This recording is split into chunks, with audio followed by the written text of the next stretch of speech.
বন্ধুরা, কলকাতাতে যে কটা সবথেকে বড় হোলসেল ফিশ মার্কেট চলে, হাওড়া, শিয়ালদা এবং পাতিপুকুরের হোলসেল ফিশ মার্কেট।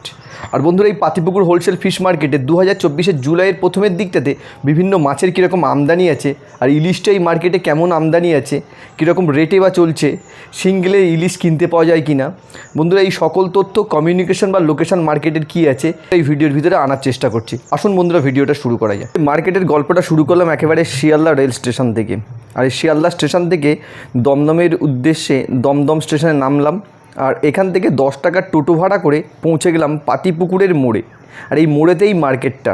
আর বন্ধুরা, এই মার্কেটের কীরকম কন্ডিশান এখন এই সময়টা, আসুন এই ভিডিওর ভিতরে দেখা যাক। দাদা, এই স্টোর ইলিশ কেমন দামে চলছে এটা বলছি?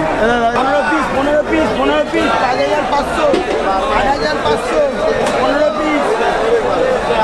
বলছি হ্যাঁ, ওই যে সাইজটা ওটা কেমন? 15 পিস। হ্যাঁ, 15 পিস 8,700। এটা